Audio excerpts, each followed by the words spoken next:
श्री स्वामी समर्थ, श्री गुरुदेव दत्त. आपल्या चॅनलवर सर्वांचे स्वागत. येत्या 29 जुलैला गुरुपौर्णिमा आहे. त्यानिमित्त गुरुचरित्र पारायण कसे करायचे, त्याचे नियम व अटी मी आता ह्या व्हिडिओमध्ये सांगणार आहे. तर व्हिडिओ तुम्ही शेवटपर्यंत बघा. तर आज मी तुम्हाला गुरुचरित्राचे नियम सांगणार आहे. तर गुरुचरित्र चालू करण्याच्या अगोदर तुम्हाला 7 दिवसाचे करायचे आहे, 3 दिवसाचे करायचे आहे. तर त्याच्या आदल्या दिवशी, आता गुरुचरित्र 7 दिवसाचे करायचे आहे तर 22 तारखेला चालू करून 8व्या दिवशी उद्यापन करू शकता 29 तारखेला, किंवा 23 तारखेला चालू करून 29 तारखेला 7व्या दिवशी पण उद्यापन तुम्ही करू शकता.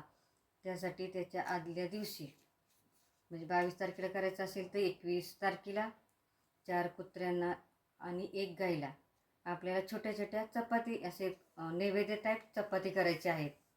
आणि ते 4 कुत्रे आणि 1 गाईला नैवेद्य द्यायचं आहे. तर तुम्हाला समजा गाई नाही मिळाली, कुत्री नाही मिळाली, तर असे झाडाखाली एखाद्या किंवा पटांगणात तुम्ही त्यांच्या नावाने ठेवले तरी चालेल.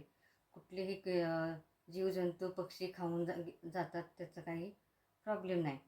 पण तुम्हाला ते ठेवायचे आहे आदल्या दिवशी. नंतर आदल्याच दिवशी तुम्हाला स्वामींच्या मठात किंवा दत्त महाराजांच्या मंदिरात जाऊन खडीसाखर आणि नारळ ठेवायचा आहे. आणि महाराजांना बोलायचं आहे की मी गुरुचरित्र पारायण चालू करत आहे, 7 दिवसाचं, 3 दिवसाचं काय ते बोलायचं. आणि माझ्याकडून तुम्ही महाराज करून घ्या, कुठलेही संकट अडथळे न येता माझ्याकडून ते संकल्प माझा पूर्ण करून घ्या, म्हणून नारळ आणि खडीसाखर आदल्या दिवशीच ठेवून यायचं आहे मंदिरात. आता दुसऱ्या दिवशी काय करायचे, सर्व घर व्यवस्थित साफ करून आपण व्यवस्थित स्वच्छ कपडे घालायचे. विशेषतः पिवळे कपडे घातले तर खूपच छान. आणि पहिले स्टार्टिंगला आधी पूजा मांडून वगैरे घ्यायची. म्हणजे आज तुम्हाला जर त्या दिवशी पूजा लवकर मांडायला नाही जमली तरी आदल्या दिवशी रात्रीच तुम्ही पूजा मांडून घेऊ शकता.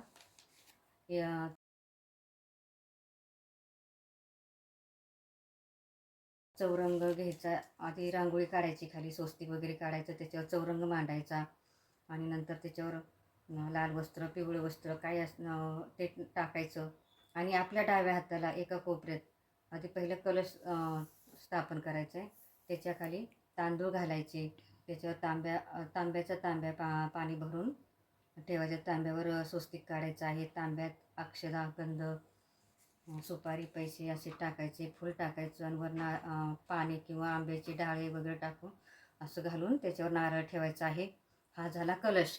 नंतर आपल्याला स्वामींची किंवा दत्त महाराजांची मूर्ती, फोटो असेल तर ते फोटो असेल तर स्वच्छ पुसून त्या गंध, अक्षदा, फूल वापरून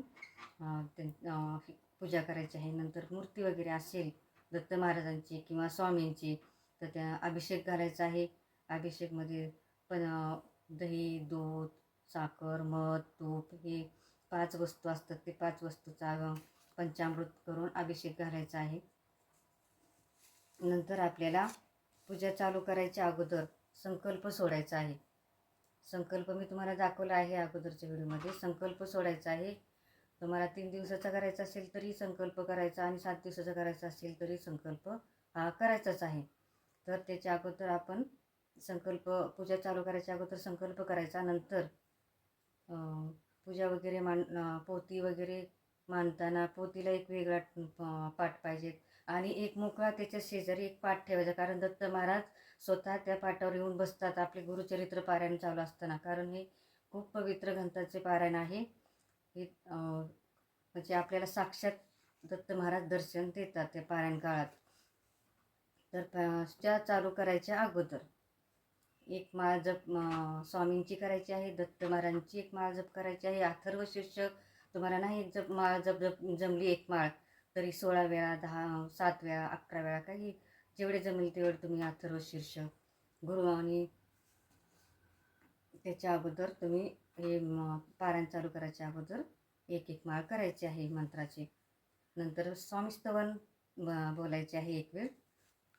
आणि नंतर पारायण चालू करायच्या अगोदर तुम्हाला दत्त महाराजांची, फोटोची, कलशाची सर्व पूजा करायची आहे. गंध, अक्षदा लावून फूल व्हायचं आहे. पोथीची पूजा करायची आहे.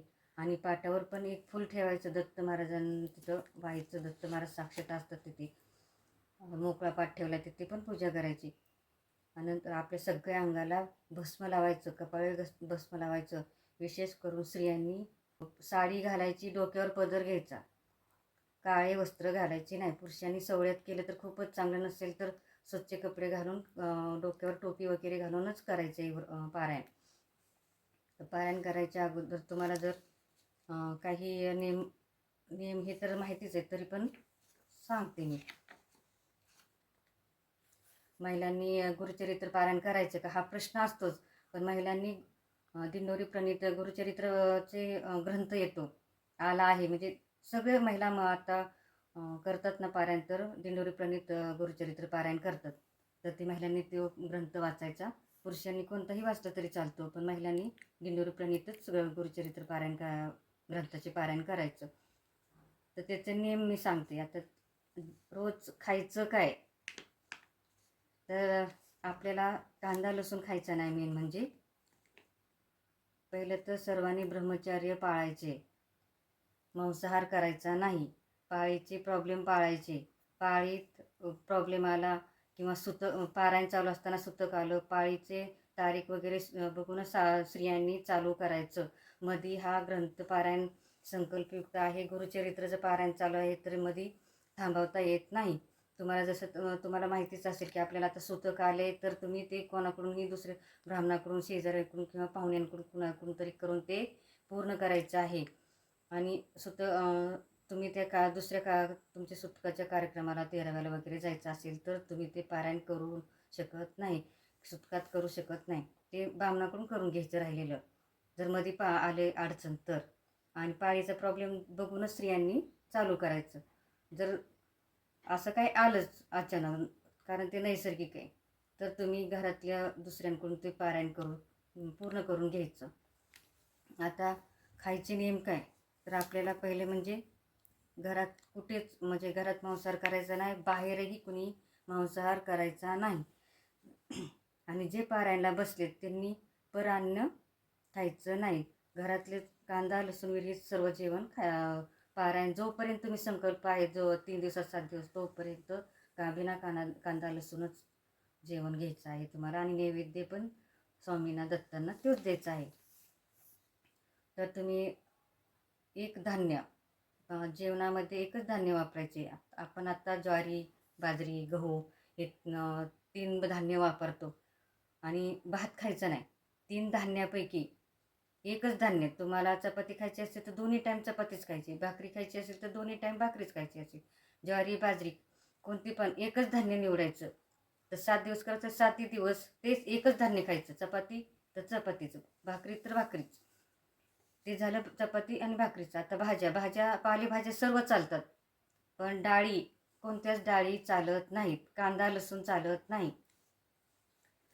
आता उपवास असेल तर आता एकादशी वगैरे मध्ये आली तर तुम्ही फळांचा वगैरे नैवेद्य, आपण जे उपवासाचं फराळ वगैरे खाणार आहे त्याचंच नैवेद्य दाखवायचं. उपवास असेल त्या दिवशी, सोमवार असतो, कोणाची एकादशी असते, म्हणजे उपवास असतातच, तर ते आपण जे उपवास असेल तर ते नैवेद्य पण आपण त्या दिवशी तोच ठेवायचा, उपवासाचाच नैवेद्य ठेवायचा.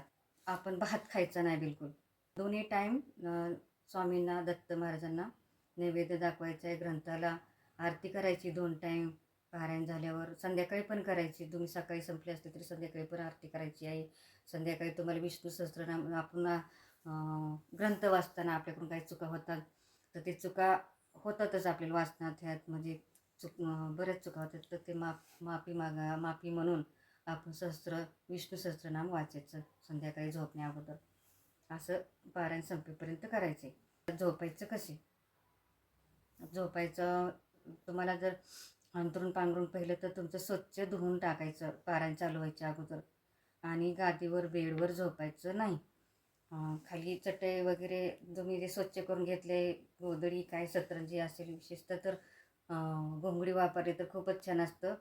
पण तुम्ही जे काय वापरणार आहे अंथरूण पांघरून ते स्वच्छ आधी करून घ्यायचं.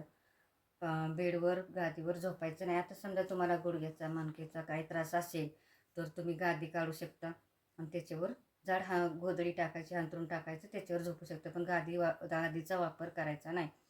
समजा तुम्हाला खाली बसून पारायण करता वाचायला त्रास होतोय, तर तुम्ही खुर्ची टेबलचा पण वापर करू शकता. आता 12 ते 12:30 वाचन करायचं नाही, विशेषतः ब्रह्ममुहूर्त चालू करायचं. आणि 12 ते 12:30 दत्त महाराज भिक्षेला जातात, त्यामुळे ते वाचन थांबवायचं त्यावेळेस. तर तुम्ही नंतर 12:30ला चालू करायचं. तर तुम्ही वॉशरूमला वगैरे जाऊन आला तर पहिलं तर हातपाय धुवून, म्हणजे आंघोळच करायचे, पण नाही जमलं तर हातपाय धुवायचं, गोमूत्र घ्यायचं आणि नंतरच पारायणला परत 12:30ला बसायचं.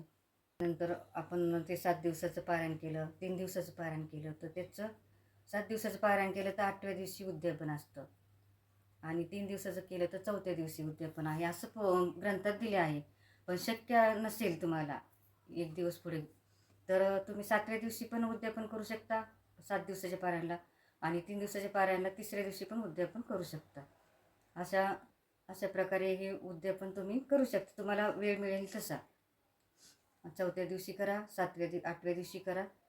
पण उद्यापन हे नंतर मी व्हिडिओ करणार आहे, उद्यापन कसे करायचं, नैवेद्य कसे द्यायचे, ते ब्राह्मण वगैरे शिधा दक्षिणा वगैरे कसं करणार आहे ते उद्यापन, त्याचा व्हिडिओ मी पुढे जाऊन करणार आहे. पण आता जर 7 दिवसाचं पारायण करायचं आहे आपल्याला, तर प्रत्येक दिवशी किती अध्याय वाचायचे त्याचा नियम आहे. तर 7 दिवसाचं पारायण केलं तर पहिल्या दिवशी 1 ते 9 वाचायचे, दुसऱ्या दिवशी 10 ते 21, तिसऱ्या दिवशी 22 ते 29, 4थ्या दिवशी 30 ते 35, 5व्या दिवशी 36 ते 38, 6व्या दिवशी 39 ते 43, आणि 7व्या दिवशी 44 ते 53. असं तुम्ही वाचन करायचं आहे. जरी नाही जमलं तुम्हाला, ज्या दिवशी तुम्हाला खूपच वेळ आहे, तर जास्त अध्याय केले तरी चालतात, आणि नाही वेळ मिळाला तर कमी केले तरी चालतात. शेवटी पारायण आपण 3ऱ्या दिवशी पूर्ण करणार आहे, ते तुम्हाला जमेल तसं केलं तरी चालेल. असं काही आता आपल्या ह्याच्यावर आहे, म्हणजे धावपळीच्या ह्याच्यावर आहे, तुमचं जॉब वगैरे धावपळ बघून तुम्ही कोणत्या दिवशी टाईम मिळणार आहे त्या दिवशी जास्त वाचले तरी चालेल, सुट्टी असेल आपल्याला त्या दिवशी जास्त वाचलं तरी चालेल, उद्यापन दिवशी आपल्याला खूप काम आहेत त्या दिवशी कमी अध्याय ठेवले तरी चालतील. पण मनापासून केलं तर सर्व काही व्यवस्थित होते. तर 3 दिवसाचं पारायण करताना आपल्याला कसे पहिल्या दिवशी 1 ते 22 अध्याय वाचायचे, दुसऱ्या दिवशी 23 ते 33 अध्याय वाचायचे, आणि तिसऱ्या दिवशी 34 ते 53 अध्याय वाचायचे. असं वाचलं तरी चालेल, आणि तुम्हाला जमेल तसं वाचलं तरीही चालेल. आता मला वाटते तुम्हाला ते सर्व गुरुचरित्र पारायणाचं समजलं असेल. तर मी आता पुढचा व्हिडिओ मी उद्यापन कसे करायचे, नैवेद्य कसा, आणि ब्राह्मण शिधा दक्षिणा म्हणजे काय त्या दिवशी करायचे ते मी तुम्हाला नंतर व्हिडिओमध्ये दाखवेल. आजचा व्हिडिओ तुम्हाला आवडला असेल तर शेअर करा, लाईक करा, सबस्क्राईब करा, आणि काय तुम्हाला प्रश्न असतील तर कमेंटमध्ये तुम्ही विचारू शकता. श्री स्वामी समर्थ, श्री गुरुदेव दत्त.